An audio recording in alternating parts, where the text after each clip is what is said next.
நான் ரீசெண்டா பார்த்ததுல எனக்கு ரொம்ப புடிச்ச படத்துல ஒண்ணு இந்த வித் லவ். இப்ப இந்த படத்தோட ஹீரோ பிரதீப் ரங்கநாதனோட டூப்ளிகேட் மாதிரி தான் நடிச்சிருப்பாரு அப்படின்னு சொல்லி நெகட்டிவா சிலர் பேசிட்டு இருந்தாங்க. அதை நானும் உண்மைன்னு நம்பி தியேட்டர்ல அந்த படத்தை பார்க்காம ஓடிடியில் ரிலீஸ் ஆன பிறகு தான் அந்த படத்தையே பார்த்தேன். அப்புறம் தான் ஃபீல் பண்ணேன் இந்த படத்தை தியேட்டரில் மிஸ் பண்ணிட்டுமேனு. அப்படி என்ன இந்த படத்தில் என்னை இன்ஸ்பயர் பண்ணதுன்னு கேட்டிங்கன்னா, இந்த நகைச்சுவை யூடியூப் சேனலில் நடித்தவங்க இந்த படத்தில் நடிச்சிருக்காங்கன்னு சொன்னதுனால தான் இந்த படத்தையே பார்க்கலாம் அப்படின்னு சொல்லி ஓடிடியில் பார்க்க ஸ்டார்ட் பண்ணேன். அவங்கள இந்த படத்தில் பெருசாக காட்டல அப்படின்றது ஒரு டிசப்பாயின்மெண்ட் தான்.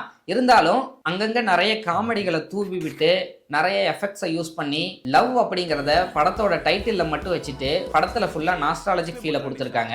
இந்த படத்தில் இருக்கிற பெரும்பான்மையான காட்சி பார்த்தீங்கன்னா நீங்கள் எல்லாரும் ஸ்கூல் டேஸ்க்கே நீங்கள் ட்ராவல் பண்ணிட்டு வர்ற அளவுக்கு சில காட்சிகள்லாம் எடுத்திருக்காங்க. லிட்டரலாக அந்த மாதிரி தான் நம்ம லைஃப்லையும் நடந்திருக்கும். இந்த படத்தோட டேரக்டருக்கோ என்ன மாதிரியே 90s கிட்ஸ் மேலே ரொம்ப கோவம் போல. நான் அடிக்கடி சொல்லுவேன்ல, தூரத்துல இருந்து வேடிக்கை பார்த்துட்டு ஓடி வந்துருவானுங்க, இதை தான் லவ்னு நினைச்சிட்டு இருப்பானுங்கன்னு.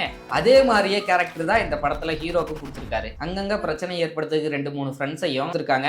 எப்பயுமே பெரும்பான்மையான படங்கள்ல ஹீரோஸை மட்டுமே ஃபோக்கஸ் பண்ணி சில கதைகள் நகரும். ஆனா இந்த படத்துல எந்த அளவுக்கு ஹீரோக்கு இம்பார்ட்டன்ஸ் கொடுத்துருக்காங்களோ அதே அளவுக்கு ஈக்குவலா ஹீரோயின் மேலையும் ஃபோக்கஸ் இருக்கு. அங்கேயும் கதை சுவாரஸ்யமா தான் நகருது. படத்தோட ஆரம்பத்துல வர சக்கரையை மோந்து பாக்குற காமெடியில இருந்து கடைசியா ஹீரோயின் கிட்ட நீ என்ன தவறான பாதையில கூட்டிட்டு போயிருக்க அப்படின்னு சொல்ற எல்லா காமெடி சீன்ஸுமே ஆக்சுவலா ஓக்கா இருக்கு. நீங்களும் உங்களுக்கு டைம் இருக்கும்போது ஒரு தடவையா இந்த படத்தை பாருங்க. நீங்களும் உங்க சின்ன வயசுக்கு ஒரு தடவை டைம் டிராவல் பண்ணிட்டு வரலாம். இந்த மாதிரி வேற ஏதாவது மூவிஸ் பத்தி ரிவ்யூ பண்ணலாமான்றத கமெண்ட்ல சொல்லுங்க.